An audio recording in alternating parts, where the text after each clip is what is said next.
설교 보면은 에베소서 1장입니다. 3절부터 14절입니다.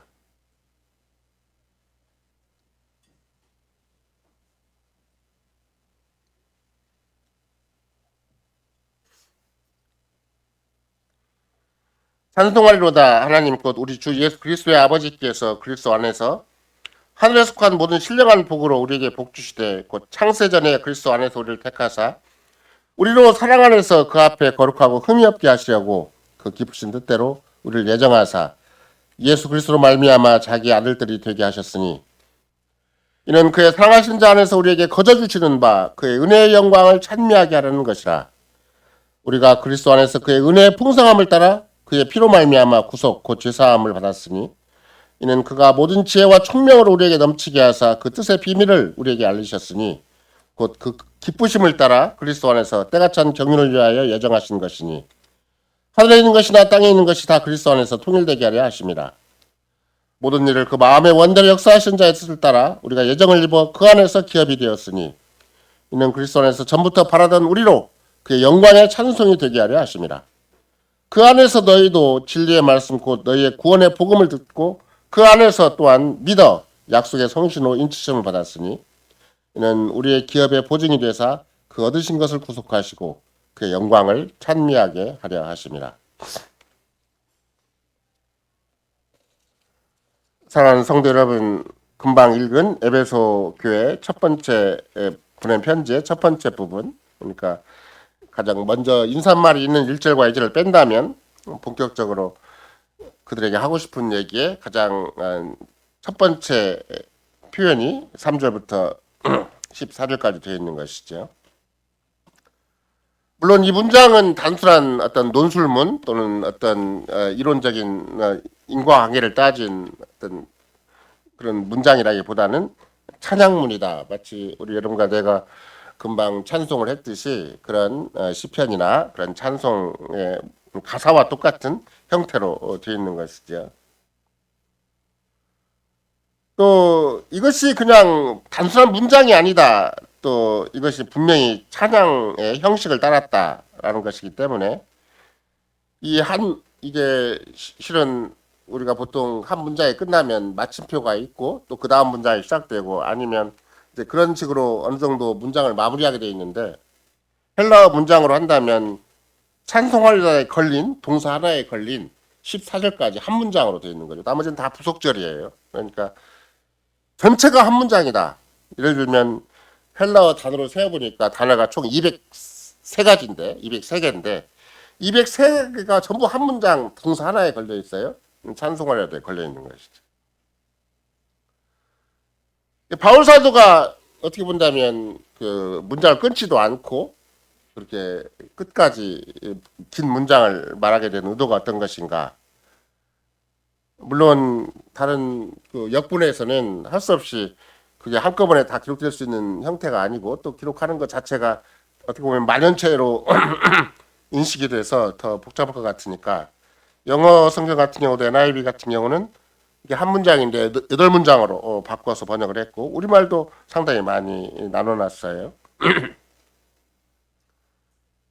또 심지어 만약에 이게 오늘날 컴퓨터상에서 문법을 체킹하는 형태로 된다면 그 컴퓨터 자체로 이렇게 긴 문장을 한 문장으로 인식하기가 그리 쉽지 않을 정도로 문장이 좀 굉장히 길다라는 게 특징인 것이죠. 핵심은 하나님께 감사와 찬송을 드리는 거예요. 근데 그것이 굉장히 영적인 축복이다. 또 우리 안에 있는 굉장히 보배로운 은혜들을 잘 기술해 놓은 것인데 그걸 딱 요약을 하면 하나님의 선택하심 또 그리스도의 구속하심 성신의 약속하심 이 세 가지로 구분해낼 수가 있어요.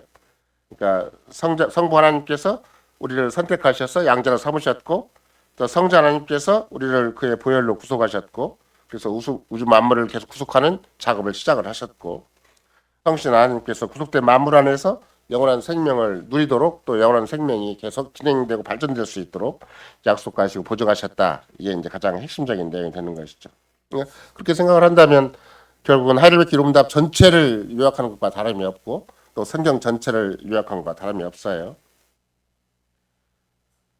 그래서 우리는 오늘 그리스도 안에서 우리에게 주신 영적인 축복에 대한 온전한 찬송이라는 큰 주제 하에 우리의 선택, 우리의 구속, 우리의 유업, 그리고 예수 그리스도를 바라면서 사랑하라는 실천적 교회를 마무리하는 차원에서 소제목으로 삼아서 에베소서가 전체가 전하는 복음을 듣기로 하겠습니다.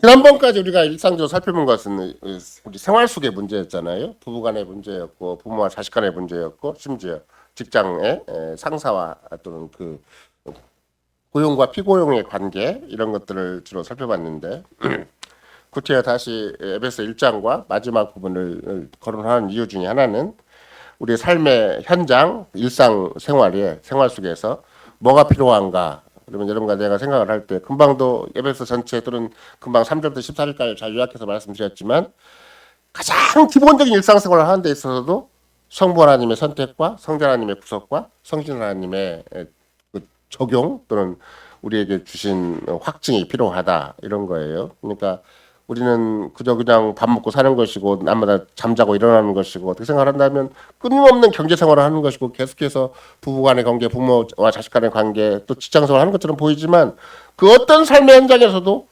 선택론, 구속론, 성화론이 빠지면 그건 진짜 삶이 아니다 이렇게 되는 거예요. 이게 세상에서는 뭐 그 자체를 가지고 현상적으로 그 자체만 가지고 막 목숨을 걸고 또 사람의 머리라는 거, 생각이라는 거, 마음이라는 것이 거기에 막 매달려서 십자가를 하고 있겠지만 바울 사도가 에베소 전체에서 가르치는 것은 뭐냐면 분명히 교회는 어떤 것인가를 가르치긴 해요. 그리고 또 교회 안에서 삶이 어떤 것인가를 가르치긴 하지만 그러나 단순히 교회 안에서의 종교적인 삶 또는 예배적인 어떤 삶만 가르치는 것이 아니라 부부간의 관계, 부모와 자식 간의 관계, 또 직장에서의 삶에 대해서 직접 거론함으로 말미암아 우리의 삶이 실천적인 차원에서 어떤 생각과 어떤 마음을 가져야 되는 것인가 또 우리의 일상적인 삶에서 과연 우리의 마음을 지배하고 우리 마음에 깊이 새겨진 원리가 뭔가 그러면 금방 말씀드린 대로 하나님의 선택이 내 마음을 지배하고 있는가 그리스도의 구속이 내 마음을 지배하고 그들의 생활을 지배하고 있는가 성신께서 나한테 역사하시는 거 인도하심이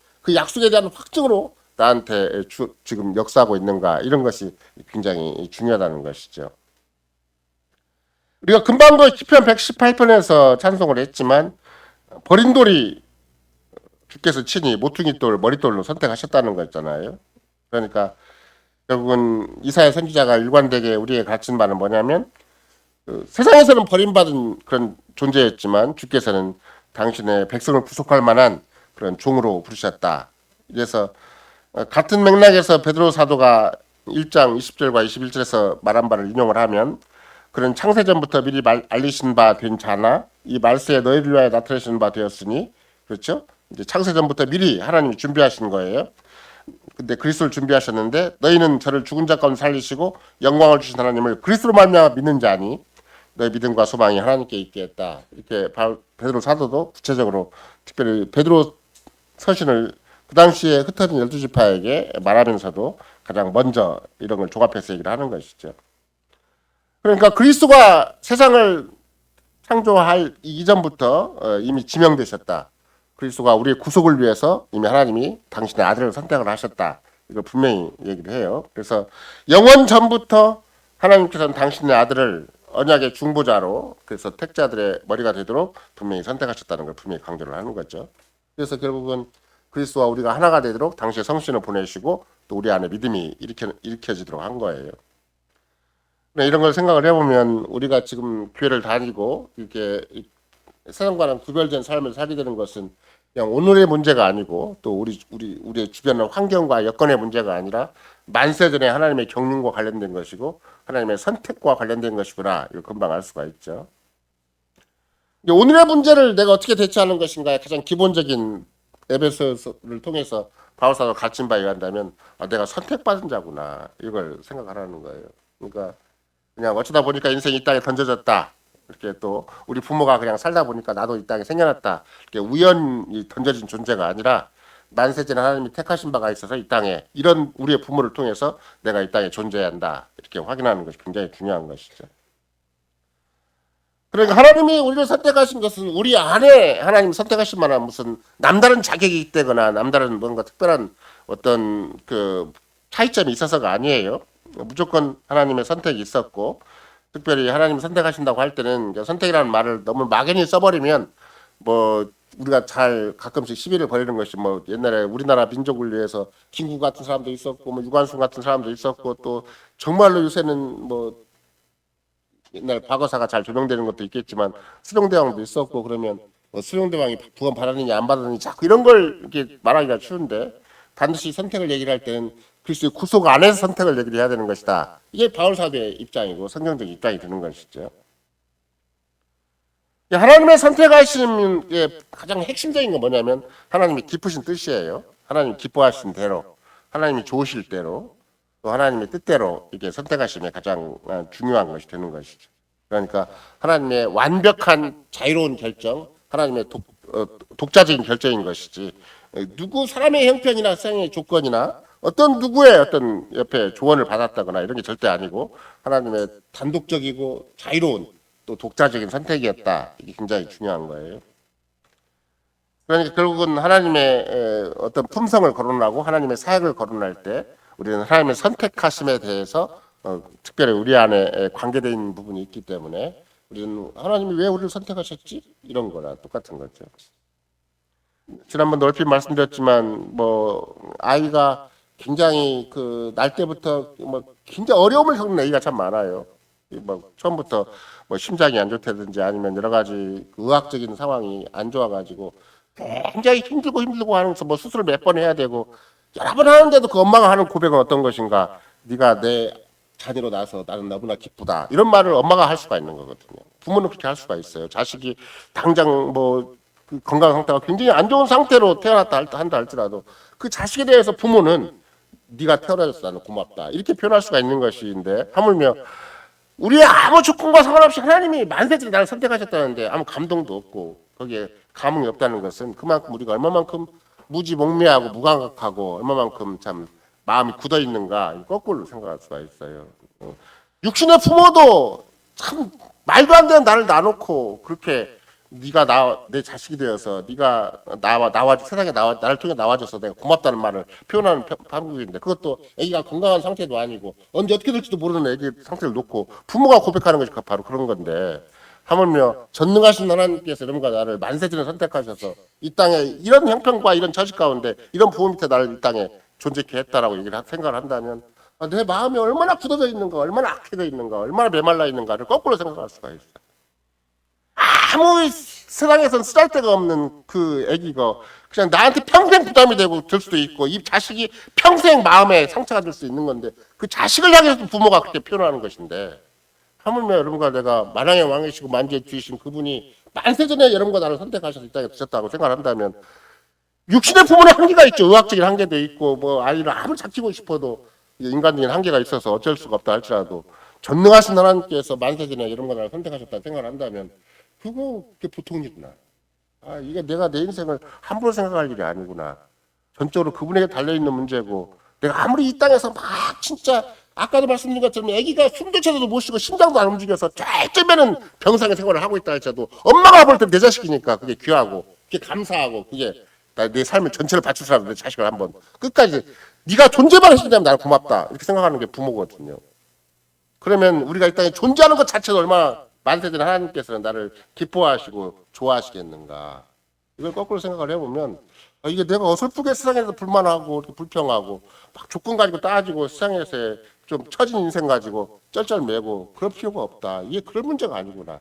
만세전 하나님이 그 큰 사랑과 자비로 그 깊은 뜻으로 나만 보고도 기뻐하시는 거죠. 나만 보고도. 내가 이 땅에 존재한 것만 보고도 기뻐하시는 거예요.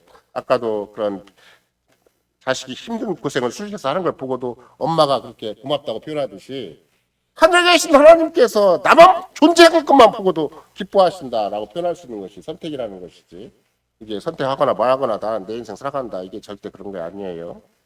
따라서 이건 생각보다 나의 존재가치 존재의 목적도 관련되어 있는 것이고 나의 정체성도 관련된 것이지만 실은 우리를 얼마만큼 겸손하게 하는 것인가 우리가 우리 자신을 평가할 때 행여라도 쓸데없는 감정 이상한 생각 너무나 악한 하나님과 상관없는 정말로 세상 속에서 그 못난 자기만 갖고 막 짤짤맬 일이 아니라 하나님과 관련된 인생이구나 이게 하나님이 깊으신 뜻으로 나를 이 땅에 두셨구나 하나님의 그 영광스러운 하나님께서 나를 이 땅에 두신 뭔가 뜻이 있겠구나라고 생각하는 것이 내 현실을 바라보고 내 인생을 바라보고 내 문제를 풀어갈 수 있는 가장 출발점이 된다라고 생각할 수가 있는 것이죠.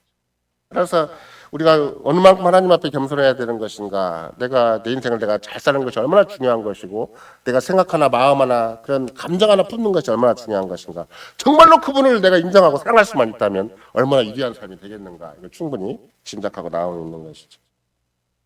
근데 우리가 정말로 그렇게 자식은 아무 짱에도 모르고 그냥 부모를 원망할 수도 있고, 또 나중에 자식이 어느 만큼 산다면 계속 원망과 불평 속에서 평생 부모를 원망하고 살 수도 있는 거잖아요. 왜 날 낳으셨냐고 하고. 근데 그런 자식이 너무나 못나고 너무나 부모를 대적하니까 이제는 하나님께서 친히 그리스도를 이 땅에 보내주셔서 완벽하게 자기를 아버지로 인식할 수 있도록, 그리고 아버지의 돌보심을 변함없이 의지할 수 있도록 또 그리스도 안에서 우리를 부르셨다. 이게 굉장히 중요한 것이죠. 그래서 복음은 그리스도로 말미암아 우리의 죄사함이 해결된 것도 복음이지만 선택 자체도 복음인 것이다. 그래서 개혁교회에서는 그리스도의 구속의 은혜로 십자가에 그한 우리의 죄값을 치러서 된 그것도 복음이지만 선택 자체도 복음이다. 그것도 그리스도에서 우리를 선택하셨다면 얼마나 완벽한 선택인가.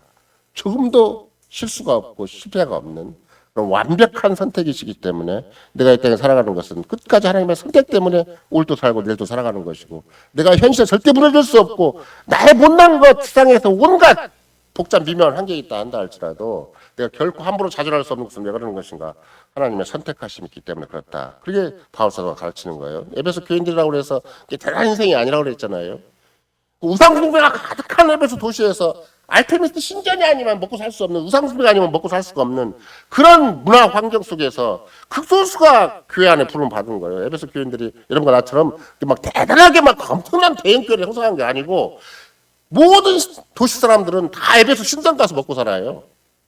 그런 알테미스 신전 가서 먹고 살지고 그건 종교성에 의해서 자기 직장이 결정되고 다 그러는 것이겠지만, 그러나 극소수가 소수가 교회를 이루었는데 그들을 향해서 주께서 하신 말씀이 너희는 알테미스 신전에 의해서 먹고 살 존재가 아니라 보이지 않는 하나님께서 만세에서 선택하신 존재다. 너희는 너희에게 그래서 그리스도의 복음이 들어간 것이고 그리스도 안에서 너희가 선택받은 것이다. 이걸 강조해 준 것이죠. 그러니까 선택의 복음이라는 것은 두 가지 역할을 해요. 하나는 내가 절대 내 자신에 대해서 함부로 좌절할 수 없다, 함부로 절망할 수 없고 함부로 원망이나 불평할 수 없다는 것도 되지만, 그래서 굉장히 겸손하기도 하지만 어떤 형편과 처지에서 절대 함부로 좌절하지 말아야 된다라는 것에 대해서 이것은 얼마나 나에 대한 정체성, 자신감을 북돋아주는 말인가. 내가 그냥 내 실력 갖고 세상에 조금 돈 많이 벌었고 내가 이만큼 실력이 있고 이만큼 세상에서 좋은 직장 가지고 뭐 그렇게 했으니까 내가 세상에서 자신감을 갖는 것이 아니라 난 선택받았기 때문에 자신감을 가질 수가 있는 거야. 얼마든지 난 선택받은 존재다. 세상에서 아무리 나를 함부로 취급하고 나를 못나게 취급하고 세상 구석에 처박아 놓는다 할지라도 나는 하나님의 선택받은 존재다. 이게 이제 선택의 복음이죠. 그러니까 거대한 주인 집단에서 큰소리 치는 주인이 한둘이 아니잖아요. 느부갓네살도 큰 소리를 쳤고 로마의 황제도 큰 소리를 쳤고 그렇지만 그들이 선택받은 거 아니에요. 내가 세상 구석에 처박혀서 참 품질에 섞여서 이름도 없이 빛도 없이 산다 그래도 하나님께서 나를 선택하셨다. 이것이 굉장히 중요한 문제가 되는 것이죠. 물론 나를 선택하셨다는 것은 반대로 생각을 한다면 하나님이 무조건 선택도 있겠지만 선택하시는 기준이 있어요. 그게 어떤 것인가? 세상에서는 정말 빛도 이름도 없이 흔적도 없고 존재 가치도 없고 그야말로 오히려 지옥 형벌을 받아야 되고 아무런 죄와 비창 가운데서 건진받을 만한 아무런 조건이 없을지라도 내가 선택받았다는 것은 정반대로 얘기한다면 나 선택받지 않은 다른 사람들은 하나님의 공의와 불순종에 따라서 하나님의 거기에 무서운 진노와 심판이 있다. 심판 가운데 놓여 있다. 이걸 거꾸로 비교해 볼 수가 있는 것이죠. 그러니까 오늘도 바울 사도가 3절부터 14절까지 계속 여러 번 강조한 말이 있어요. 그게 처음부터 찬송하려다 그런 말도 했지만 찬송한다는 말을 계속 반복을 해요. 그러니까 여러분과 나도 지난번 시와 참여와 신령한 노래로 서로 화답한다, 마음으로 주께 노래하고 감사한다 이런 표현도 쓰고 또 모든 일에서 주 예수의 이름으로 이렇게 감사하고 그렇게 찬송한다는 말 일관되게 썼던 것도 거기도 일관되게 계속 주어진 것은 뭐냐면 찬송한다라는 말이잖아요. 그러니까 결국은 여러분과 내 인생이 그 진짜 존재 가치를 확인하고 내 인생의 정체성을 확인하고 내가 오늘을 살아가는 데 있어서 진짜 삶의 의미가 있고 인생의 의미가 있다 그러면 어떤 것이겠는가? 내 입술에서 찬송이 나오는가 안 나오는가? 내 가슴에서 찬송이 움직이는가 안 움직이는가 보면은 그만큼 내 인생은 복되고 영광스럽고 하나님 앞에서 굉장히 귀하고 보배롭고 그런 좀 존재 가치가 확실하게 되는 인생이 되지만 마음과 가슴 속에서 찬송이 없는 인생은 얼마나 메마르고 얼마나 구차하고 얼마나 정말로 지저분하고 얼마나 악한 인생인 것인가 이거 거꾸로 살펴볼 수가 있는 것이죠. 특별히 하나님이 사절에 보면은 선택하신 목적을 분명히 얘기를 해요. 뭐라고 말씀하시는가? 죄인인 우리를 당신의 목전에서 거룩하고 흠이 없게 하려 하신다. 그러니까 근본적으로 우리를 하나님과 똑같은 위치에 두게 하기 위해서 하나님이 거래하고 하나님이 상대하고 하나님의 이름을 걸만한 존재가 되도록 하기 위해서 우리를 선택하시는 것인데 거룩하고 흠이 없게 하신다라는 것이 표현이죠. 그러니까 하나님이 거룩하신 것처럼 우리도 하나님을 상대할 수 있는 하나님의 한 권속으로 살 수 있는 하나님과 인격적인 교제를 할 수 있는 그런 존재로 되도록 하기 위해 선택하셨다는 거예요. 그러니까 물론 여러분과 나는 선택하는 것이 힘이 없죠. 설령 여러분과 내가 내 자식을 선택해서 이런 자식이 낳았으면 좋겠다라고 맘먹고 난 건 아닐지라 한다 할지라도 내 자식이 나라는 부모를 통해 나왔다 한다면 어떻게 생각한다면 내가 선택해 내 자식을 낳았다 한다 할지라도 내 자식에 대한 책임을 끝까지 질 수 있는 건 아니잖아요. 근데 하나님께서 나를 선택하셨으면 그 선택하신 일이 효과가 나도록 선택의 의미가 있도록 선택의 아름다운 열매가 생기도록 당신이 사역을 하신다 이런 거예요. 그런 맥락에서 죄와 불법 가운데서 온갖 비참 가운데 살도록 버려두신 것이 아니라 계속 거룩하고 흠이 없게 하시려고 나를 선택하신 것이다 이런 것이죠. 여러분과 내가 이 땅에 조금이라도 선한 생각, 조금이라도 나은 생각, 조금이라도 진짜 인생이 무엇인가 세상살이를 어떻게 살아야 되는 것인가를 생각할 수가 있다면 이건 내가 정말 성경의 말씀에 맞고 신앙 고백에 맞는 것이 한 가지라도 있다면 한 가지 이상이 있다면 그럼 왜 그러는 것인가 하나님이 선택하신 결과구나 이걸 알 수가 있는 거예요. 내가 뭐 남들보다 경건하고 남들보다 착하고 남들보다 신실하고 남들보다 믿음이 좋아서 내가 이 땅에서 조금이라도 열심히 사는 것이 아니라 이것은 하나님 나를 선택하신 결과구나. 선택이 먼저고 오늘의 현실 그 다음인 것이지 선택이 없는데 사람이 절대 착하게 살 수가 없다. 선택이 없는데 죄를 이기거나 선택이 없는데 자기 자신의 여러 가지 연약함에 대해서 싸울 수 있는 게 아니라는 것이죠. 그러니까 전 인류가 죄와 비참으로 정말 지옥 형벌에 떨어질 만한 그런 거대한 집단을 이루고 있는데 그런 거대한 집단에서 나를 분리하셔서 하나님이 친히 죄를 이기도록 죄와 상관이 없도록 또 죄와 구별되도록 하신 것이다 이런 것이죠. 여기도 뭐라고 얘기를 했냐면 바울 사도가 에베소 1장 우리가 읽은 부분을 향해서도 그리스도를 통해서 자기 아들들이 되게 하셨다 이런 말을 분명히 써요. 세상에 그냥 고아만도 못하고 그냥 세상에 악인들의 전부 자식들이고 마귀의 자식들이고 불순종의 자식들이었는데 그런 마귀의 자식들을 악인들의 자식들을 불순종의 자식들을 자기 자식으로 삼았다는 거예요. 그리스도 안에서. 그건 뭐 세상 사람은 그렇게 할 수 있는 것이 아니겠고 뭐 세상에서도 뭐 예를 들면 뭐 여러분도 주기철 목사에 대한 얘기도 알고 있을 것이고 그래서 순천의 요양 거기에 가보면 뭐 원수들인데 자기 아들을 죽인 원수인데 자기 양아들을 삼기도 하고 그런 일도 세상에 있긴 있어요. 그러나 정말로 마귀 자식이고 진노의 자식이고 불순종의 자식인데 그런 악한 그런 후손 그 집안 사람들인데 그런 사람을 정확하게 그리스도를 통해서 자기 자식을 삼았다, 자기 아들로 삼았다는 것은 성경만 있고 또 하나님께서 하실 수 있는 되는 것이죠. 그러니까 세상이 창조되기 이전부터 만세 전부터 하나님께서 우리를 선택하신 것이다. 그것이 여러분과 나의 존재 가치고 존재 목적이고 우리의 운명이다 이런 거예요. 그러니까 여러분과 나는 에베소 교인과 똑같은 위치에서 그리스도 안에서 부름 받았다. 그런다면 이 세상에서 아무리 내가 못나게 살고 있어도 나는 근본적으로 하나님의 선택하신 큰 틀에 있고 또 선택하신 그 결과로 이 땅에 살고 있는 것이기 때문에 내 인생이 여기서 멈춰지진 않는다 이런 거예요. 하나님의 선택하시면 생각하면 생각할수록 내가 함부로 살아서도 안 되지만 절대 내가 아무리 몸부림쳐도 안 되는 인생이 있지만 절대 안 되는 게 아니다. 왜? 하나님은 기필코 하신다. 거룩하고 흠이 없게 하시려고 기필코 나를 기억고 연단을 시키는 것이고 기억고 당신의 작품으로 만들어 가시고 당신이 선택하신 선량한 이름이 부끄럽지 않도록 해주시는 것이지 하나님이 선택하셨는데 왜 저 모양 저 꼴이야? 이렇게 그렇게 버려두시는 법 절대 없다는 거예요. 본성상 본질상 진노의 자식들인데 하나님의 은혜로운 선택으로 말미암아 그리스도 덕분에 하나님의 자녀가 된 것이죠. 그러니까 이제 그걸 다시 우리가 지난번 살펴본 대로 한다면 에베소 5장으로 돌아가고 6장으로 간다면 어떻게 되겠어요? 우리는 우리 자녀와 더불어서 무슨 씨름을 할 때도 뭘 의식을 해야 된다는 거예요. 하나님이 그리스도 안에서 언약으로 우리 자신을 선택했다. 이걸 마음에 새겨야 문제를 그 다음부터 풀어가는 거예요. 또 부부싸움을 할 때도 부부싸움을 할 때 그리스도 안에서 우리가 선택받은 존재다. 그렇게 해서 부부싸움을 하는 거예요. 상대방을 해서 막 있는 거 없는 거 다 끄집어 내갖고 막 뒤집어 싸고 서로 상처를 주고받는 거, 빚을 주고받는 일이 아니라 그리스도 안에서 하나님이 선택하셨다는 걸 먼저 내세우는 거예요. 그리고 그 다음에 싸워요. 그 다음에.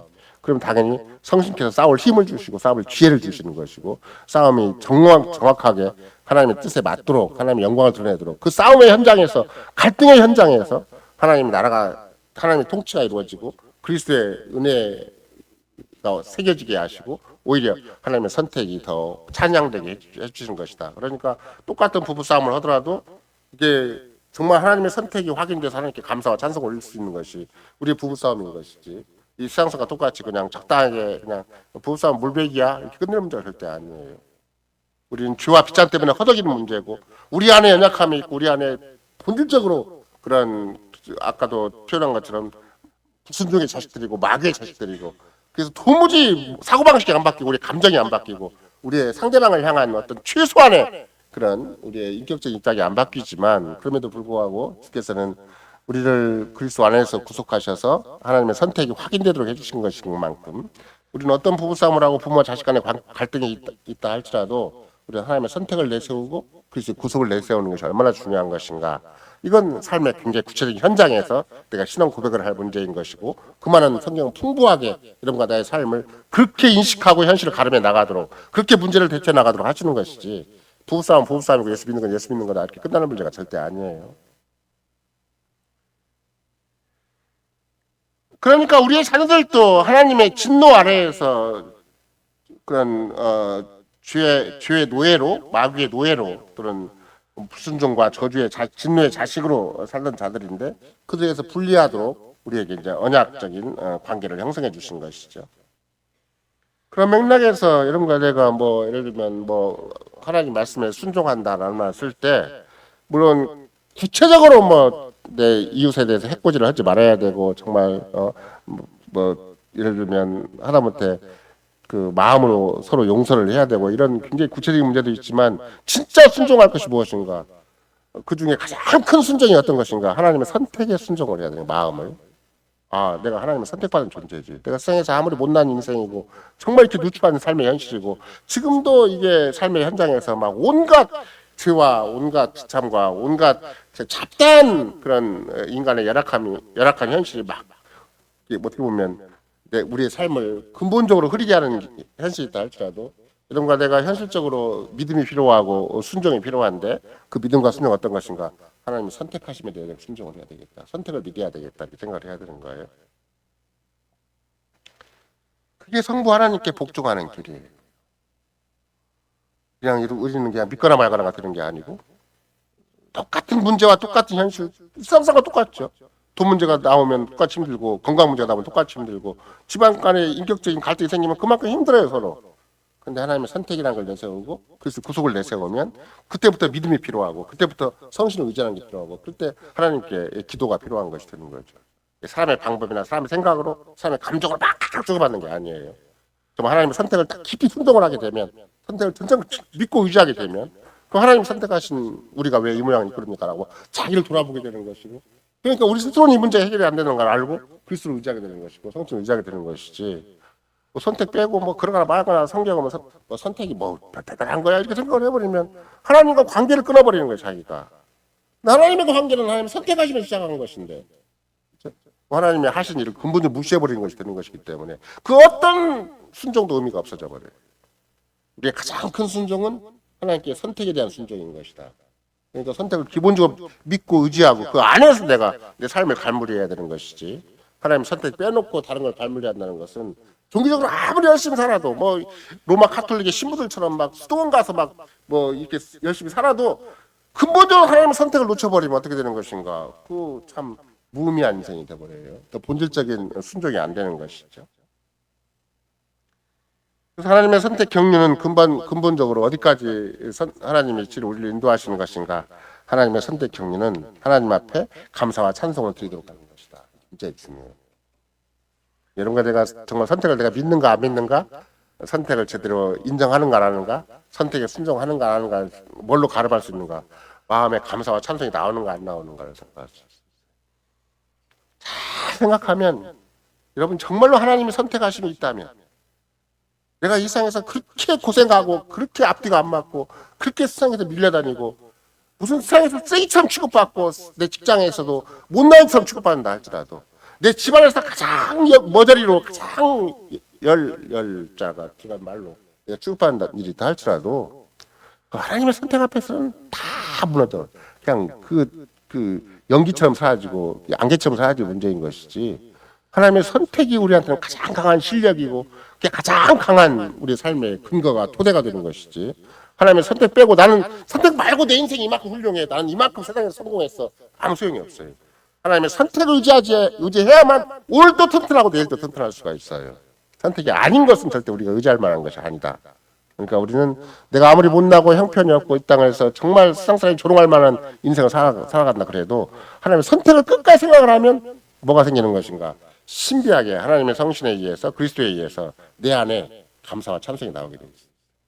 거기까지 하나님의 선택을 생각하는 거예요. 계속 끝까지 생각하는 거예요. 막 대놓고 막 싸움을 하려고 하고 대놓고 막 문제를 풀려고 하고 대놓고 막 세상에서 이렇게 막 되지도 않은 문제를 풀려고 애쓰지 말고 하나님의 선택을 끝까지 묵상을 하는 거예요. 하나님이 선택하신 것이 나한테 어떤 결과가 주어지는 것인가? 나의 오늘의 현재와 내일에 있어서 어떤 효과가 있겠는가? 그건 하나님이 선택하심이 완벽한 것이기 때문에 절대 실수와 실패가 없기 때문에 내 안에서 어떤 일이 제대로 회복돼야 되는 것인가를 충분히 생각할 수가 있는 것이죠. 세상이 창조된 이래 또는 창조 이전부터 하나님의 선택 경륜이 있기 때문에 우리는 하나님이 기필코 우리로 하여금 감사와 찬송을 하도록 당신의 제2, 제3의 경륜을 펼쳐내시는 것이죠. 그러면 하나님의 선택이 분명히 있음에도 불구하고 선택을 무시한 삶의 현실이 있을 거 아니에요. 선택을 거부하고 선택에 불순종하고 선택을 불신한 삶의 현실이 있을 텐데 그런 선택에 대해서 하나님 당신에 대해서 무시하고 불신하고 함부로 행동한 그런 인생을 주께서는 친히 어떤 방식으로 다시 회복하시는 것인가? 그게 그리스도를 통해서 그리스도 당신의 아들을 보내서 우리를 구속하심으로 우리 죗값을 치러주시고 우리 근본적으로 하나님 편으로 되돌리는 노음으로 말미암아 드디어 선택 경륜을 펼쳐 나가시는 것이죠. 그래서 바울사들은 하나님의 선택 경륜이 곧바로 효과가 있도록 선택 경륜이 무효화되지 않도록 하나님의 선택이 얼마나 특별하고 완전한 것인가를 확인하도록 그리스도의 구속이라는 경륜을 이 땅에 내신 것이다. 그런 것이죠. 그러니까 당신의 아들을 예비해 주셔서 우리에게 보내실 때도 우리를 그리스도를 믿게 하실 때도 그 안에 뭐가 있는가 하나님의 선택하심이 있어서 선택하심의 효과가 되도록 선택이 절대 무효화되거나 취소되는 법이 없도록 선택이 있거나 말거나 믿거나 말거나가 되지 않도록 하기 위해서 그리스도 안에 그리스도의 구속의 은혜를 우리에게 다시 보이시는 것이다. 이런 것이죠. 그래서 죄와 비참과 영원한 정죄와 심판 가운데 불순종의 자식, 진노의 자식으로 살 수밖에 없는 우리들을 그리스도의 십자가의 보혈로 우리를 다시 사신 바가 된 것이고 그래서 그리스도의 구속의 은혜를 사신 바가 된 자들은 하나님의 선택이 내 것이구나. 이게 세상 사람은 뭐 누가 선택 받았는지 안 받았는지 왜 저 사람은 착한 사람인데 안 선택했느니 저 사람은 법 없이 살 사람인데 왜 선택 안 했느니 막 이렇게 시비를 따질 필요가 없이 내가 그리스도 안에 구속의 은혜를 받았구나. 죄사함의 은혜를 받았구나. 정말 그리스도께서 나를 위해서 죽으셨구나라는 걸 확인하는 사람은 당연히 주께서 이렇게 그리스도 안에서 나를 선택하셨구나. 선택하신 효과가 드디어 나를 예수를 믿게 하시고 교회를 나오게 하셨구나. 이거 확인할 수가 있는 것이죠. 우리가 아는 대로 한다면 7절만 본다 할지라도 구속이라는 말이 있는데 구속이라는 말은 죄값을 지불한다는 말이죠. 그러니까 그리스도가 내 대신 치른 죄값이 그리스도의 보혈인 것이고 십자가의 보혈인 것이죠. 그러니까 하나님의 선택하심을 내가 그 복음으로 알아듣고 선택하심에 대해서 믿고 순종하는 사람은 당연히 뭣도 믿고 순종하는 것인가? 내가 내 스스로는 죄값을 지불할 수 없는 존재고 또 평생 죄가 따라다니고 평생 하나님의 진노의 자식으로 살아야 되고 하나님의 궁극적으로 심판을 받아야 될 존재이지만 이제는 그리스도께서 대신 십자가를 지심으로 말미암아 내 죄값을 완벽하게 치러주셨다. 그러니까 하이델베르크 이론답 질문답에서 뭐라고 그래요? 그리스도의 보혈로 나의 죄를 완전히 사해 주셨다. 이 고백을 하는 것이죠. 어설프게 사해 주신 게 아니에요. 나의 과거와 현재와 미래의 죄를 앞으로 지을 죄까지도 완벽하게 사해 주신 거예요. 내가 미래의 지을 죄까지도 사해 주셨기 때문에 내가 죄를 더 지켰는가 안 그래요.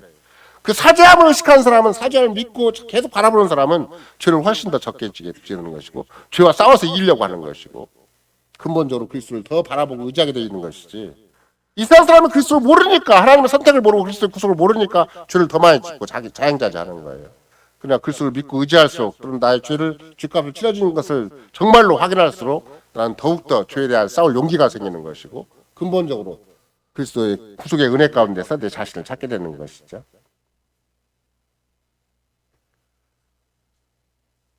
그러니까 우리의 죄를 속하기 위한 그리스도의 보혈이 얼마나 큰 유익을 가지고 있는 것인가. 여러분과 내가 매 주마다 예배 시간에 우리는 요한 사도를 통해서 우리의 사죄를 확신케 한다는 선포를 듣잖아요. 그런데 제가 말을 계속 이모저모로 말을 보태기도 하고 빼기도 하는데 그때 우리가 쓸 수 있는 말이 어떤 것인가.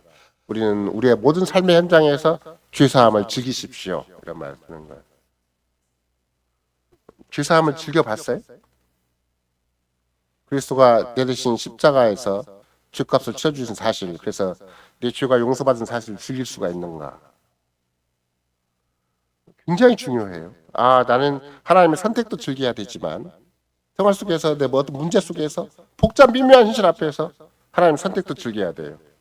선택이 이게 진짜 간단한 문제가 아니구나. 내 평생 한 번도 선택이 떠난 일이 없어요. 그와 똑같은 이치로 그리스도로 말미암은 십자가의 보혈의 그 구속의 은혜가 내 머리부터 발끝까지 나의 모든 요람부터 무덤까지 한 번도 날 떠나지 않아요. 내가 삶을 어떻게 잘못 살 수도 있어요. 또 내 연약함에 따라서 죄를 줄 수도 있고 말도 안 되는 짓을 할 수도 있어요. 너무나 인간적으로 비인간적인 짓을 할 수도 있어요. 근데 그런 삶을 살았다 한다 할지라도 내가 돌이킬 수 있는 것은 무엇인가? 내가 구속받은 존재지. 죄가 용서받은 존재지. 그냥 내 양심을 스스로 잘 도동하고 다시 죄 안 지어야지. 그러면 그 문제가 해결이 안 돼요. 그 문제가 내가 죄진 사실, 내가 죄인이라는 사실이 해결되는 것은 내 죄값이 사함받았구나라고 믿어야 내가 그 문제를 해결할 수가 있는 것이지. 나 다시는 죄 안 지어야지. 이렇게 해갖고 해결 안 돼. 자기 양심을 치르고 자기 의를 찾았다가는 죄의 본질적인 문제가 해결이 안 되는 거예요. 거꾸로 나는 정말 피할 수 없는 죄인이구나. 내 스스로는 안 되는 죄인이구나. 해도 안 되는 죄인이구나. 나는 할 수 있다가 아니라 죽어도 안 되는 죄인이구나. 마지막 죽을 때까지 죄를 지게 생겼구나. 여러분이 죽을 때는 사람 편안하게 죽을 것 같아요? 안 그래요. 마지막까지 죄를 짓고 죽는 거예요, 사람이. 죽어서 죽어요. 미워하고 원망하고 죽는 거예요. 마지막까지. 우리나라 사람들은 어떻게 생각을 해요? 정을 떼고 죽는다는 말을 써요. 죽을 때는 정을 떼고 죽는다. 왜 정을 떼고 죽는다는 말을 써요? 인간이 마지막 막판에 인격이 고갈되고 인격이 와해돼가지고 자기 평생에 하고 싶은 말 다 하고 죽어요. 잘못하면. 그 말을 못하는 사람은 왜 못하겠어요? 힘이 없어. 말을 할 힘이 없어. 상대방은 욕을 하고 자기 하고 싶은 말을 해도 마음에서 용기가 나고 육신적인 힘이 있어야 되는데 더 이상 힘이 없으니까 그 말을 못할 뿐이지. 만약 끝까지 말을 하고 죽으라 그러면 말할 힘을 주면 욕을 바가지라고 죽어요. 나는 안 그러겠다. 나는 얄팍해 죽겠다. 그런 사람 함부로 장담 못해. 왜? 평생 한이 섞인 게 많고 상처가 많고 원망이 섞여 있는데 잘도 모르게 잠재의식이 탁 튀어나와요. 그럼 마지막 죽는 순간까지 죄인으로 죽는 거예요. 그럼 유일하게 여러분과 내가 이 땅을 살면서 죄를 이기는 방법을 알아야 될 거 아니에요. 요새 죄가 금방 드러나는 방식이 또 하나 있죠. 요새는 건강을 위해서 수면 내시경을 많이 하는데 수면 내시경 해놓으면 자기도 모르게 자기 막 말을 한다고 그러잖아요. 막 깨는 순간에도 말을 하고. 그게 뭐 위장 내시경이 됐든 아니면 뭐 아래쪽에 내시경이 됐든 자기도 모르게 막 잠재의식에서 뭐 말을 하는 게 있는 거예요. 그 이제 집안이 난리 나기도 하고 뭐 주변 사람이 난리 하기도 한다는데 그러면 사람의 잠재의식 속에 죄가 없겠어요? 제가 가끔씩 말씀드리지만 전주대 총장으로 오셨던 박성수 씨라고 서울대 교수이기도 하고 나름대로 상담 심리학의 전문가이기도 한데 지금은 뭐 은퇴하셨을 수 있는데 그분이 미국에서 심리학을 연구를 하셨어요. 심리학의 기법 중에 여러 가지가 있어요. 말을 잘 주고받는 것도 심리학 기법이기도 하고 예를 들면 여러분과 내가 심리학을 배울 때 상담학을 배울 때 유 메시지로 하지만 너는 이렇게 말하지 말고 아이 메시지로 해라 라는 상당히 방법론을 많이 강조를 해요.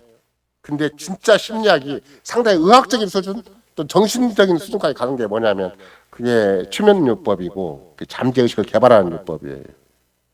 근데 그 최면요법을 심리학자들이 써요. 실제적으로 이게 막연히 마술사만 쓰는 것이 아니라 그 심리학자들이 상담자들이 쓰거든요. 여러분도 아마 가끔 TV에 보면 그 사람의 잠재의식을 재워가지고 옛날 과거를 쭉 다시 말하게 하는 그런 과정도 있잖아요. 근데 박성수 씨가 자기가 전문 학자로서 또 전문 상담가로서 잠재의식을 여러 번 시험을 봤는데 아무도 잠재의식 속에 살아난 것이 없대요. 잠재의식을 보면 볼수록 인간이 이렇게 약하구나. 사랑한 게 아무것도 없어요. 뭐 꿈속에 뭐 누구를 사랑하고 뭐 내 부모를 효도하고 뭐 내 이웃에 대해서 뭐 그런 거 아무것도 없어요. 아무리 사랑하는 사람을 갖다 놔도 잠재의식 속에는 두렵고 무섭고 악하고 인간의 폭력적이고 인간의 죄악적인 것이 다 드러나는 거예요. 자기는 진짜 예수를 어떻게 믿게 됐는가? 아, 인간은 잠재의식도 더럽구나. 잠재의식도 악하구나. 이것 때문에 자기가 심리학자로서 상담학자로서 훨씬 더 예수를 더 진짜 믿게 됐다고 그런 말을 써요. 이런 말 내가 죽을 때 조심하셔야 돼요. 죽기 전에 연습하는 게 수면 내시경 하는 거예요. 수면 내시경 하는 거 한번 CCTV를 놓고 하면 여러분 스스로가 연습할 수는 없잖아요. 이런 거. 의학적으로 허락을 받아야 되는 거니까. 근데 생활 속에서 이런가 내가 진짜 신앙 고백으로 그리스도를 믿지 않으면 나도 모르게 성신이 나를 주장해 주시지 아니하면 나도 모르게 죄를 본인도 모르게 표현해요.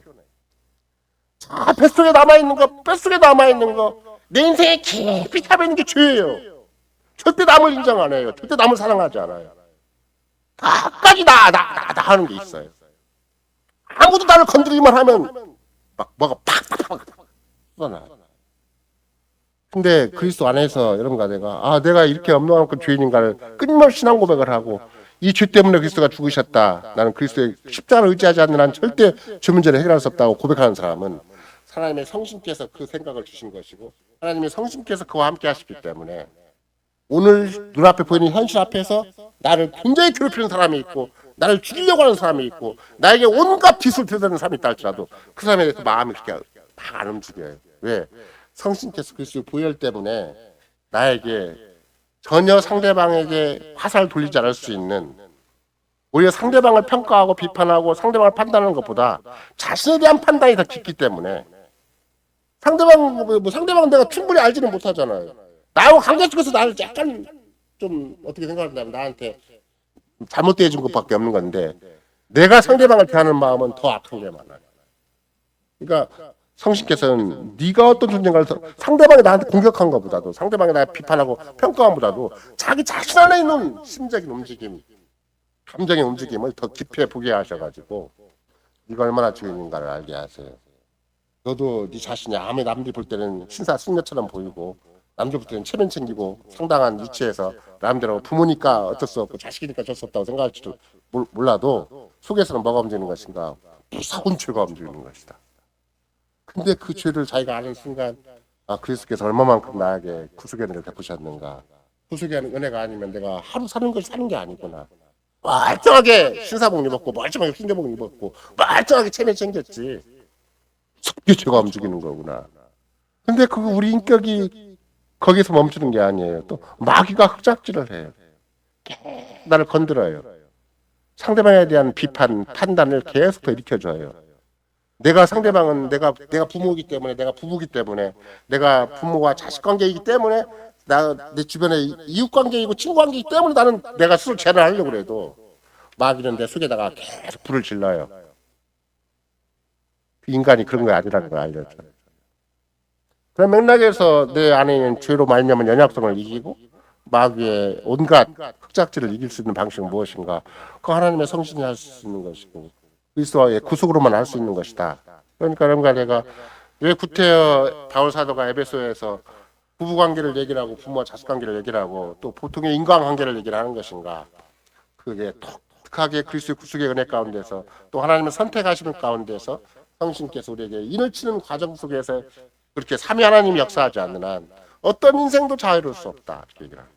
어떤 인생도 나는 괜찮아. 나는 내 집안 사람 다 불러 모아놓고 착하게 유언하고 죽을 거야. 이렇게 할 수 있는 게 아니에요. 정 떼고 죽는 정도가 아니에요. 그냥 힘없어 죽는 거 지금 천만 다행인 것이고 힘이 조금이라도 있으면 온갖 악한 말을 하고 죽는 거예요. 그런 맥락에서 바울 사도가 일관되게 이런 거 나에게 계속 가르치는 건 무엇인가? 우리의 구속의 은혜가 십자가의 구속의 은혜가 얼마나 큰 것인가? 근데 십자가의 구속의 은혜를 얘기할 때마다 바울 사도가 강조하는 게 뭔가 그러면은 한량이 없이 부어주셨다는 거. 은혜와 사랑이 한량이 없다 그 말이에요. 한량이 없다는 말은 끝이 없다는 거예요. 사랑은 다 끝이 있어요. 우리의 인격도 끝이 있고 우리의 인내도 한계가 있잖아요. 사람이 사람을 보는 데 있어서는 더 이상 안 되겠다고 딱 어느 금이 그어져요. 그런데 그리스도로 말미암아 우리의 구속의 은혜가 입혀지는 데 있어서는 한량이 없다. 다른 말로 얘기하면 뭐예요? 완벽하게 구속의 은혜가 확인될 때까지 주님은 멈추지 않으신다 이렇게 돼요. 당신의 구속의 은혜, 십자가의 그런 사죄의 은혜가 그 사실이 완벽하게 확인되어서 마음에서 뭐가 생길 때까지 우리 마음에서 감사와 찬양이 생길 때까지 그리스도는 당신의 구속의 은혜가 적용되는데 멈추지 않으신다. 이런 거죠. 어설프게 우리를 사랑하시는 분이 아니에요. 그냥 사랑하다가 내가 도무지 안 돼갖고 내가 포기해야 되겠다 이런 분이 아니에요. 진짜 사랑은 뭐가 진짜 사랑인 것인가? 상대방을 끌어내는 것이 사랑이 아니에요. 상대방을 완벽하게 내 사랑으로 만드는 것이 사랑. 한량이 없다 그 말은 그리스도가 우리를 완벽하게 그리스도의 사랑으로 바꾸겠다는 거예요. 그때까지 무한하게 공급해 주세요. 무한하게 은혜를 주세요. 절대 십자가의 구속의 은혜를 포기하지 않으세요. 자꾸 내가 완벽하게 나는 그리스도인입니다.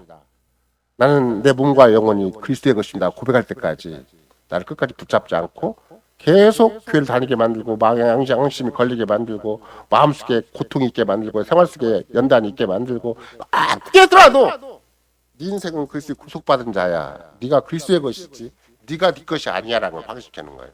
그러니까 개혁자들은 처음부터 신앙 고백을 할 때 뭐라고 고백하는 것인가? 내 몸과 영혼의 유일한 이론은 무엇입니까? 그러면 나는 나의 것이 아니라고 고백을 기본적으로 하는 거예요. 내 몸과 영혼은 나를 구속하신 나의 신실하신 예수 그리스도의 것입니다. 이런 고백하도록까지 주께서는 변함없이 당신의 구속의 은혜를 한량없이 부어주신다.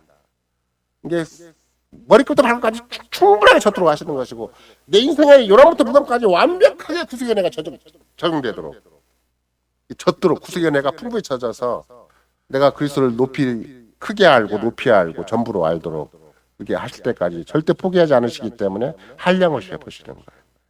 이런 거 나는 자식이라도 포기하고 부부간에도 포기할 수밖에 없어요. 자신이나 부모를 그만두라도 내 자신에 대해서도 포기해요. 자신에 대해서 절망해버리고 자신에 대해서 책임해버려요. 나는 안 되는 인생으로 하고 스스로 자기 목숨까지 끊어요. 그러나 그리스도는 절대 포기하지 않으시고 절대 내가 나를 상대하거나 내가 내 이웃을 상대하거나 내가 세상을 어떻게 상대하더라도 절대 나를 함부로 세상에서 내팽개치지 아니하시고 끝까지 구속받은 자로서 그리스도의 보배로운 소유로서 나를 상대해 주신다. 완벽하게 그리스도를 향해서 나의 주라고 고백할 때까지 감사와 찬양이 나올 때까지 한량없이 은혜를 베푸신다. 이런 것이죠. 세상이라는 데가 지금도 이런 걸 내가 경험한 바이기도 하지만 보통 문제 있는 것이 아니잖아요. 나도 세상에 대해서 조금 괜찮은 인생인 것처럼 처신할 때도 있겠지만 나도 더불어 그런 세상사에 똑같이 문제를 더 야기시키는 존재가 되는 것이고 그래서 마치 현재 세상이 어떤 것인가 그러면 막 무거운 침에 눌려있듯이 세상은 신음하는 곳이다. 모든 피조개가 신음한다, 탄식한다라는 게 바울사도의 평가예요. 로마서에서 얘기하는 것처럼. 이런가 내가 심지어 옛날에 김웅재 목사님이 그러셨잖아요. 우리는 여기도 우리 옆에 공원이 있으니까 새소리가 들리고 또 굉장히 나무가 우거졌으니까 새소리가 새가 노래한다라고 할지는 모르지만 그러나 바울사도의 입장에서 모든 피조개를 바라보면 새가 노래하는 게 아니에요. 신음하는 거예요. 탄식하는 거예요. 우리는 새가 가볍게 보이고 약하게 보이니까 노래한다고 표현하는 것이죠. 뭐 종달새도 노래하고 뭐 너도 노래한다고 표현하지만 그 모든 피조개는 신음하는 거예요. 탄식하는 거예요. 유일하게 그 신음과 탄식이 끊어지는 때는 언제인가? 하나님의 아들들이 제대로 역할을 할 때. 우리 주변의 모든 환경도 대자연이라 한다 할지라도 그 대자연이 제대로 존재 가치를 가지고 제대로 하나님 창조하신 본래 의미를 회복하는 건 무엇인가? 하나님의 교회가 교회답게 전진을 하는 것이고 하나님의 교회에 속한 우리 모두가 살아있는 지체로서 자기 존재 가치를 확인하는 것이고 그래서 숨 쉬는 거, 생활하는 거 모든 삶의 현장에서 가정을 가정답게, 부부를 부부답게 또 내 직장생활 직장생활답게 하는 것이 이게 피조개가 회복되고 나와 더불어서 하나님의 자녀들이 이 땅에 살아가는 모든 삶의 국면을 통해서 탄식과 신음이 사라지는 유일한 길이 되는 것이지. 모든 자연계가 탄식하고 신음을 하는데 사회는 탄식과 신음이 없겠는가? 안 그래. 우리가 태초에 하나님이 인간이 죄를 지으니까 아담과 하와가 죄를 지으니까 에덴 동산 쫓아내가지고 인간이 가지는 게 무엇인가? 가시덤불과 엉겅퀴라고 그랬잖아요. 아무리 수고하고 땀을 흘려도 우리가 토요일 날 그 남교 모임에서 공부한 자료를 본다 할지라도 카인이 왜 그 아들 야발이라는 친구가 목축업을 하게 됐는가? 땅에 아무리 투자를 해도 하나님 저주하신 현실이 있기 때문에 가시 엉겅퀴를 되니까 자기네들 방법을 모색하는 게 목축업을 잘하겠다는 거예요. 근데 목축업을 잘하는 정도에서 멈춘 것이 아니라 거기에 상당한 효과가 있어가지고 과학 또는 산업의 발달도 했고 또 예술의 발달도 했고 막 그랬잖아요. 근데 유일하게 카인의 후예가 아닌 셋의 후예들, 에노스의 후예들은 뭘 했어요? 예배 하나만 성경에 써 있어요. 그들은 여호와 이름 불렀더라, 공적인 예배를 드렸더라. 이거 하나만 있잖아요. 이스라엘 사람은 하나님 없이 자기 스스로 보호하려는 노력을 해요. 자기 스스로 구원하는 노력을 해요. 카인이 하나님의 앞에 땅의 저주를 받으니까 할 수 없이 자기는 큰 도성을 건설해야 되겠다. 그래서 에녹 도성을 건설하고 자기 아들을 라멕 도성을 건설하잖아요. 그렇게 해서 바벨탑까지 건설하게 해서 하나님 없는 우리 구원책을 마련해보자. 하나님 없이 세상을 한번 든든하게 살아보자. 이런 것이겠죠. 하나님 없는 행복한 세상을 살아보자. 이런 것입니다. 근데 하나님께서 계속 가시 엉겅퀴를 계속 내시는 거예요.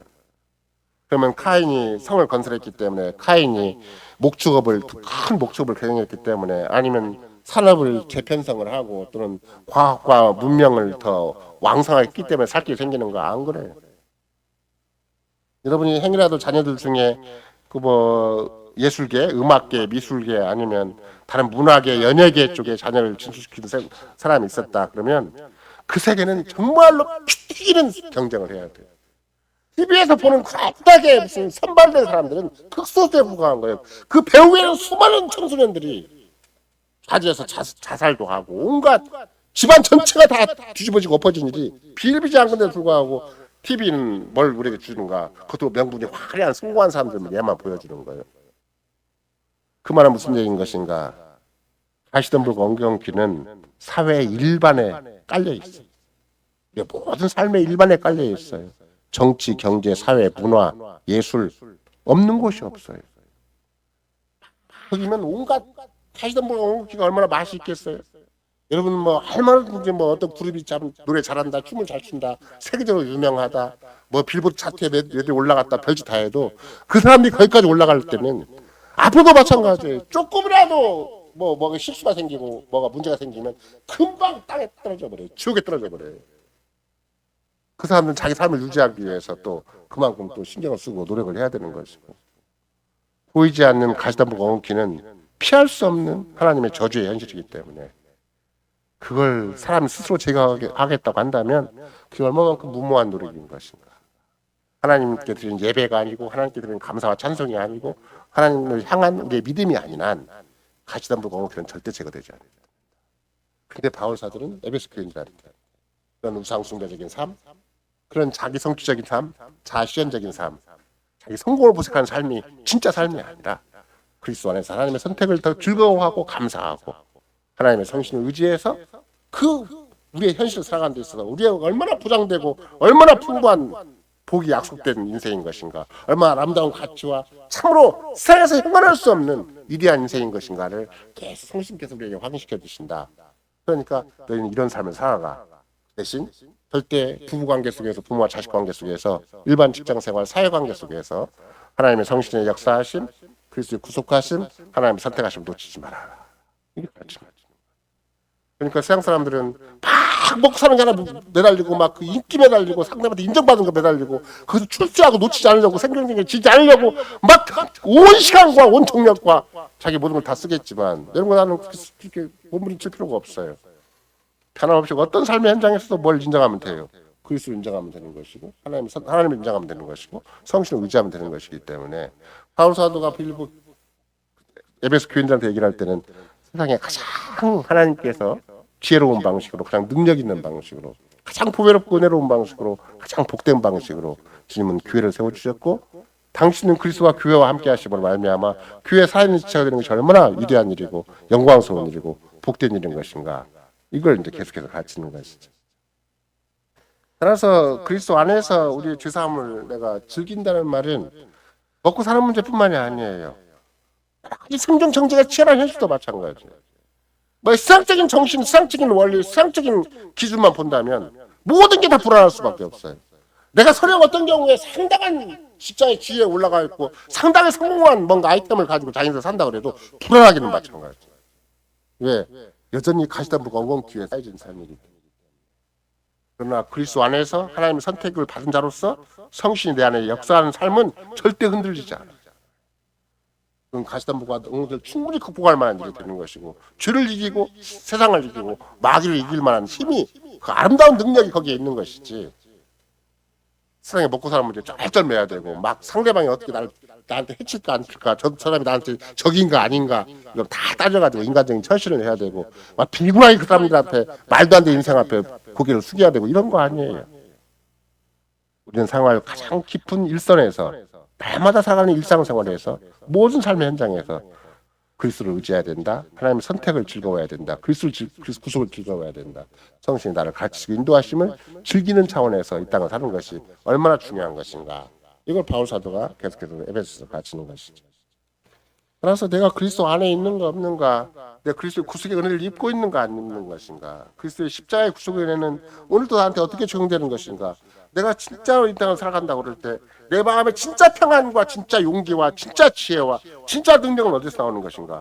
그리스도 구속의 은혜에서 나오는 것이다. 그래서 구속이 우리의 지혜인 것이지, 내가 마치 혼자 남들보다 좀 공부 잘하고 남들보다 실력이 있고 남들보다 막 의연하게 처신하고 도덕적으로 막 세상 앞에 불림을 해야 되고 세상 앞에 막 윤리와 도덕의 모범이 돼야 되고 그런 거 아니에요. 우리는 절대 윤리와 도덕의 모범이 될 수가 없을 뿐만 아니라 우리의 죄를 감춰놓고 처신할 수가 없어요. 세상 사람은 자기 죄를 감춰놓고 처신하니까 윤리와 도덕적인 교과서가 될 수도 있고 성인 군자처럼 처신할 수도 있어요. 이런 거는 우리가 얼마만큼 죄인인가를 깊이 알기 때문에, 또 하나님의 성신께서는 하나님 말씀에 따라서 우리가 얼마만큼 하나님의 언약 앞에 참 패역한 존재가 되는 것인가를 너무나 깊이 깨닫게 하시기 때문에 구분천을 깨닫게 만드는 것이죠. 하나님은 선전대 있어도 너는 내 앞에 단신을 두지 말라고 하는데 무수한 신을 두는 것이 날마다 사는 삶이거든요. 하나님과 내 사이에 눈을 밝히라고 하는데 딴 눈을 자꾸 돌리는 거예요. 창녀 이상으로. 돈에 눈 돌리고 늘 남의 이상한 것에 눈 돌리고 살아가는 사람이 이런 거 다 눈동자예요. 하나님은 너는 내 앞에 내 얼굴과 얼굴 많이 대어 살아라, 그런 것인데 불구하고 그게 제 1계명이잖아요. 1계명도 못 지키는 인간들이 수세게 널려 있는 것인데 그래서 구속을 의지하지 않고 십자가를 의지하지 않는데 그 인생이 있다 견뎌낼 만하냐? 뒤에 있는 살인하지 말라, 도둑질하지 말라, 가늠하지 말라 하는 건 그만 두고라도 1계명도 제대로 안 되는 게 우리 인생이. 그러니까 그런 거 나는 시종일관 우리 죄를 거론하기로 한다면 성법에서야 여러분과 내가 다 떳떳하죠. 나보다 더 죄인도 많고 나보다 더 악한 사람도 많고 그렇지만 하나님 앞에서는, 그리스도 안에서는 나는 피할 수 없는 죄인이에요. 그러나 유일하게 그리스도의 구속의 은혜로 하나님의 선택하심에 따라서 성신께서 아에게 믿음을 일으키셔서 그리스도 안에 하나가 되게 하셨기 때문에 오늘도 살고 내일도 살고 세상이 뭐라고 하든 말든 내가 연약하든 말든 나이가 나를 어떻게 조롱하든 말든 나는 변함없이 나는 그리스도인이다 하고 사는 거예요. 그리스도인이라는 것은 내가 세상 앞에 뭐 왕 같은 재앙을 살아야 된다는 것도 있겠지만 더 중요한 건 뭐예요? 나는 사죄를 받은 존재다. 나는 그리스도의 구속의 은혜를 받은 존재다. 나는 그리스도 십자가가 나를 위해서 십자가에 피를 흘린 존재다. 난 그리스도께서 죄값을 주고 사신 존재인 것이지 내가 이 땅에 어설프게 이 땅에 하루하루 사는 존재가 아니다. 이런 거죠. 그래서 우리는 언제라도 그리스도의 구속의 은혜라는 것이 그게 그냥 있다가 없고 없다가 있는 그런 게 아니라 우리의 일상사 속에서 모든 삶의 현장에서 확인하고 또 확인하고 확인할수록 우리한테는 굉장히 신비한 힘과 지혜를 줘요. 대부분 한국에 있는 수많은 기독교인들이 있을 것이고 교회 다니는 사람도 있을 텐데 뭘 놓친 것인가? 그리스도의 십자가의 구속의 은혜를 생활 속에서 생활 일선에서 놓친다는 거예요. 그러면 생활 속에 생활 일선이라는 건 가장 중요한 게 뭐예요? 부부간의 생활이고 부모와 자식 간의 생활인 것이고 가장 기본적으로 직장 생활이겠죠. 우리는 세상 사람과 똑같이 살아가는 것이 아니다. 세상 철학, 초등 학문 갖고 살아가는 것이 아니고 세상의 과학을 의지하고 세상의 이실론을 의지해 살아가는 게 이치의 신을 의지해 살아가는 게 아니에요. 모든 삶의 현장에서 그리스도를 의지하고 하나님의 선택을 즐거워하고 그리스도를 즐거워하고 성신을 의지하고 살아가는 것이다. 이게 바울사도가 가르치는 거죠. 그래서 제가 강조하잖아요. 부부싸움 하더라도 정말로 그리스도를 의지하는 건지 성신을 의지하는 건지 하나님의 선택을 즐거워. 부부싸움도 즐길 수가 있어요. 왜? 우리 가운데 문제를 주님 밝혀주시는 거거든. 우리 가운데 못나고 추한 것을 주께서 새롭게 바꿔주시는 은혜가 있는 거예요. 아무도 부부간에 사랑한 자가 없어요. 나는 당신 사랑했는데 당신도 내 사랑 안 해. 이렇게 말할 자격도 없고 능력도 없어요. 부모와 자식간도 마찬가지예요. 근데 그리스도 안에서 우리 안에 있는 죄를 주께서 자꾸 빛으로 바꿔주세요. 우리의 어두움을 빛으로 바꿔주시는 거예요. 그러니까 부부싸움도 건전하게 충분히 할 수 있어요. 끝까지 할 수 있어요. 절대 우리 스스로 자족하지 말고 스스로 함부로 자기 의를 내세우지 말고 끝까지 그리스도를 의지해서 성신을 의지해서 얼마나 주님이 우리를 새롭게 하시는지 얼마나 우리 가정을 주님께서 온전한 튼튼한 바위에 세워주시는지 얼마나 만세를 선택하시는 하나님의 선택이 지금도 효과 있게 우리 삶 속에서 그리스도 안에서 이루어지고 있고 성신 안에서 이루어지고 있는지 이걸 충분히 경험할 수 있는 게 우리 삶의 현장이지 그리스도를 믿거나 말거나 그 다니거나 말거나 성경 알거나 말거나 똑같은 게 아니에요. 바울 사도가 에베소 교인들한테는 그런 얘기를 해주는 거예요. 절대 쉽게 살지 말고 함부로 살지 말고 세상 따라 살지 말고 흘러간 대로 주어진 대로 살지 말아라. 믿음을 발휘해라. 하나님의 선택을 믿고 즐거워해라. 그리스도의 십자가의 구속의 은혜를 믿고 즐거워해라. 하나님의 성신의 가르침과 인도하심을 따라서 성신을 의지하고 살아라. 그것이 바울 사도가 일관되게 삼위일체 안에서 하루하루 생활하는 방식, 삼위일체 안에서 가정 생활하는 방식, 직장 생활하는 방식, 삼위일체 안에서 숨쉬는 방식을 생존하는 방식, 생활하는 방식을 이렇게 가르치는 것이기 때문에 영화는 한사코 정말로 우리는 절대 하나님의 선택이 취소되지 않고 그리스도의 십자가의 구속의 은혜가 취소되는 법이 없고 하나님의 성신이 우리를 떠나시는 법이 없는 것이다. 그렇죠? 우리는 돌투신에서 배웠죠. 우리가 정말로 극악한 자리에 극도의 타락의 현실에 가서 하나님을 배반할 뿐만 아니라 더 이상 경건하게 살지 않고 이제는 하나님의 은총에 대한 강박만에 상실한 그런 때를 한다 할지라도 하나님의 성신은 결코 떠나지 않습니다. 오히려 우리 마음에 돌같이 굳은 마음을 계속 바꿔주셔서 끊임없이 회개의 마음이 되게 하시고 하나님의 성신을 의지하게 하시고 그리스도를 바라보게 하시고 하나님의 약속을 다시 의지하게 하신다. 우리를 회복시켜 주시고 회개의 영으로 활동하신다. 그러니까 하나님의 선택이 취소되지 않고 그리스도의 구속이 취소되지 않는다면 하나님의 성신도 우리를 떠나시지 않으세요. 반대로 하나님의 성신이 결국 떠나지 않으신다면 그래서 구속이 늘 적용되는 것이고 하나님의 선택도 늘 유효한 것이다.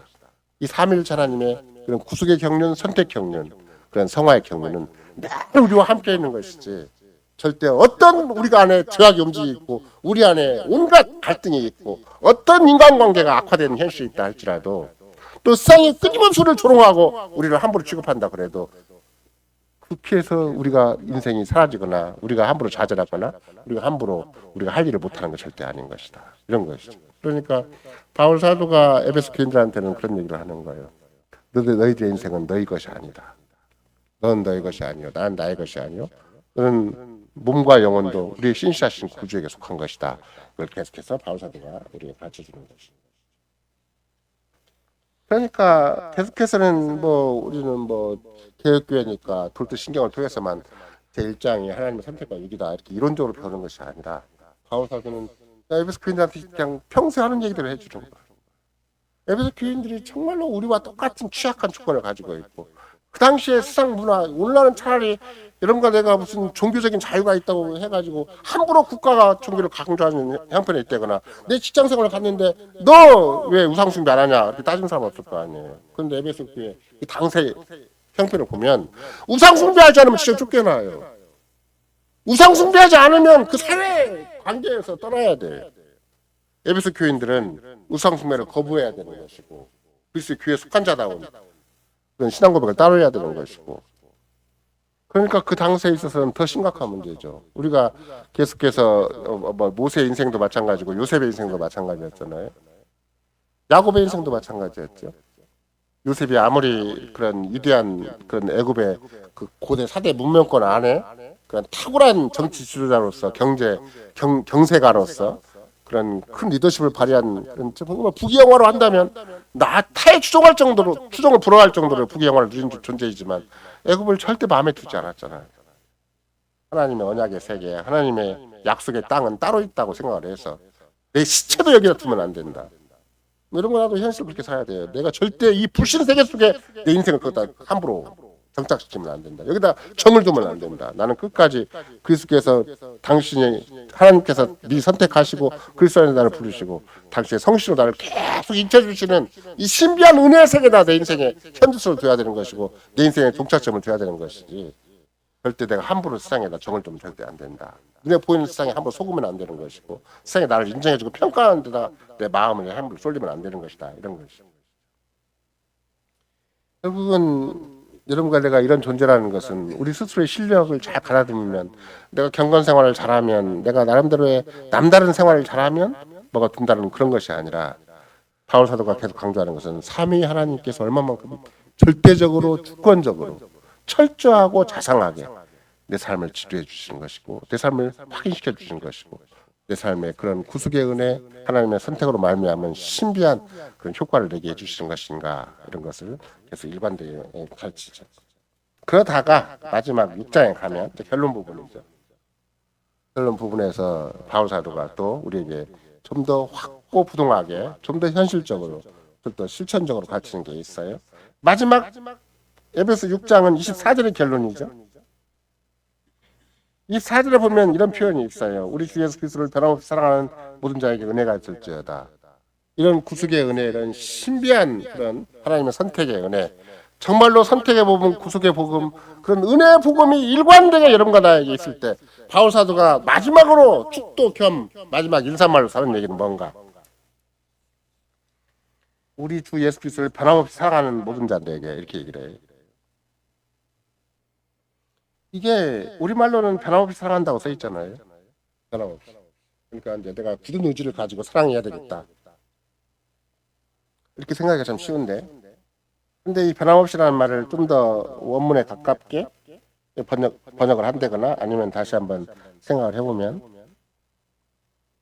이게 이렇게 앞에 아라는 말이 붙어 있고 뒤에 말이 이렇게 뒤에 말은 썩는다는 말이에요. 부패된다는 말이고 앞에라는 말은 썩지 않는, 부패되지 않는 이런 표현이죠. 이게 변함없다는 것은 여러분 우리말로 번역을 할 때는 그 말도 적정한 번역이기도 한데 세상적인 인간적인 사랑은 변화무쌍해.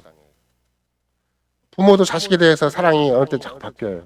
부부간에도 사랑이 자꾸 바뀌기도 하고 식어지기도 하고 메말라지기도 하고 일정 시간 지나면 뭐 더 이상 뭐 옛날에 막 젊었을 때 막 애틋한 관계는 아니잖아요. 인간이 가진 사랑이라는 게 날 자꾸 시들어요. 자꾸 변화가 되고 이렇게 뭐라고 실체가 자꾸 없어져요. 뭐 그 청춘 때 갈등 그 감정이 막 죽을 때까지 가는 그런 법은 없어요. 그런 부부가 있다면 옛날 어떤 할머니처럼 양로원에서 어떤 분이 그렇다고 했잖아요. 여러분 중에서 죽어도 다시 이번 만난 남편과 살 사람 한번 손 들어보라 그러니까 또 할머니가 한 번 들었다 손 들었다.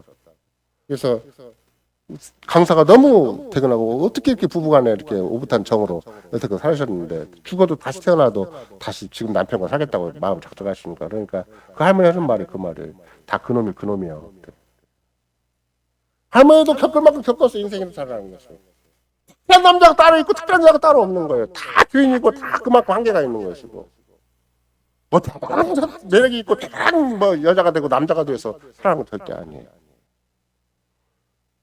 바울 사도의 표현에 의한다면 썩은 냄새가 나요. 사랑인데 인격인데 부패된 냄새가 나는. 근데 에베소 교인들한테 여러분들에게는 썩지 않는 사랑이 있습니다. 그거를 개발시키십시오. 부패되지 않은 사랑이 있습니다. 썩지 않고 부패되지 않은 세상적인 사랑이 아닌 사랑이 있습니다. 그 사랑은 무엇인가? 그리스도가 나를 사랑할 것이고 하나님의 선택적 사랑을 얘기합니다.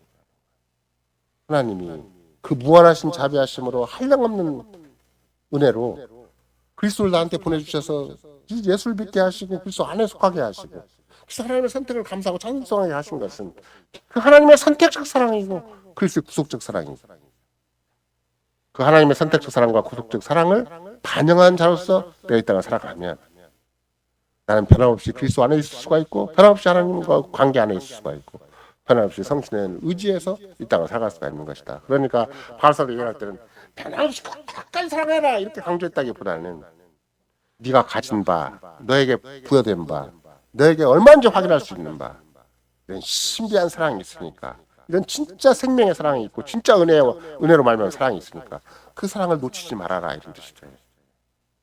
여러분과 내가 실천적으로 이 땅에 살아가는 방식은 무엇인가? 매주마다 우리가 고백하는 게 있잖아요. 마음과 뜻과 목숨과 힘을 다해 주를 사랑을 해라. 내 이웃을 내 몸같이 사랑을 해라. 우리는 우리의 입법자가 되시고 우리의 심판자가 되신 우리의 유일한 중보자가 되신 예수 그리스도께서 이렇게 요약하여 가르치십니다. 마음과 목숨과 힘을 다해 주를 사랑해라. 그 사랑을 할 수 있도록 힘을 주시고 용기를 주시고 계기를 주시고 세상 사람들은 그 사랑을 놓치어서 경제적으로 따지고 조건적으로 따지고 온갖 잡다한 방법으로 인격적인 간에 거래를 하고 딜을 하겠지만 우리는 그리스도의 사랑을 배우면 무한한 사랑을 하게 되고 희생적 사랑을 충분히 하게 되고 상대방이 특별히 가치가 없을 때 사랑을 하는 걸 뭐라고 그러는가? 그 희생적인 사랑이다. 여러분의 아기가 아까도 얘기한 것처럼 아기가 별로 세상적인 가치가 없어요. 아프기만 하고 똥만 싸고 울기만 해요.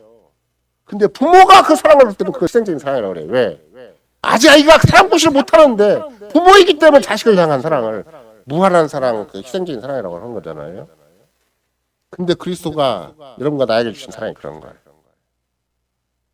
그가 우리에게 무슨 가치가 있어서 우리를 구속하신 게 아니에요. 하나님의 선택이 여러분과 나이가 남들 다 구별된 존재이기 때문에 여러분과 나를 선택하신 게 아니에요. 무조건적인 선택이고 그리스도의 구속도 우리가 너무나 무가치하고 하나님과 원수인 자리에 있었는데 하나님을 대적한 자리에 있고 지금도 본성적으로는 끊임없이 하나님을 거부하고 거부한 자리에 있는데도 우리를 사랑하시는 거예요.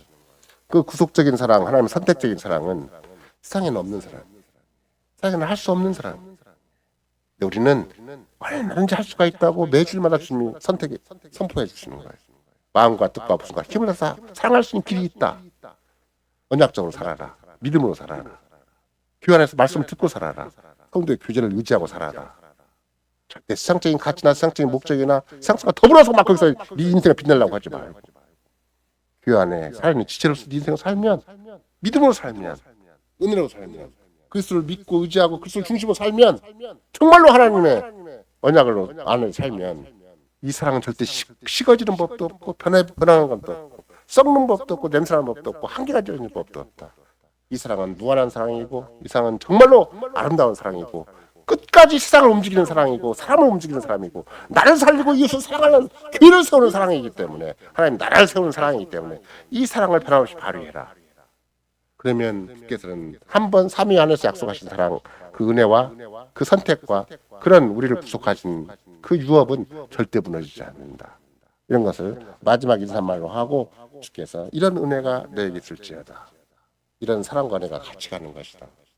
이 사랑을 놓치면 은혜를 놓치는 것이고 또 은혜는 은혜 안에 있는 이 사랑을 모르면 은혜가 무엇인지를 모르는 것이다. 그러니까 모든 그리스도인들 당시에 에베소 교인들도 마찬가지지만 이 에베소의 경험을 통해서 그들의 삶의 가장 중요한 교훈을 통해서 역사의 마지막까지 층부하는 나는 그렇게 얘기를 하는 것이죠. 아, 내가 세상을 의지하고 사람 의지하고 살 것인가 아니면 삶의 안에서 하나님의 선택과 그리스도의 구속과 성신이 변함없이 인쳐주시는 그 은혜를 의지하고 살 것인가. 우리가 그렇게 믿음으로 살기만 하면 주께서는 절대 한 번도 실수나 실패가 없이 끊임없이 위대한 사랑이 발휘되도록 이런 위대한 구속의 은혜 가운데 살 수 있도록 또 하나님의 그런 선택하신 궁극적인 그런 완성된 하나님이 약속하신 위대한 날 살 수 있도록 주께는 지금도 변함없이 일을 하시고 이런 거 나를 절대 놓지 않으시고 끝까지 함께 해주신다. 이것을 바울사들은 우리에게 에베소를 통해서 일관되게 강조합니다. 아멘.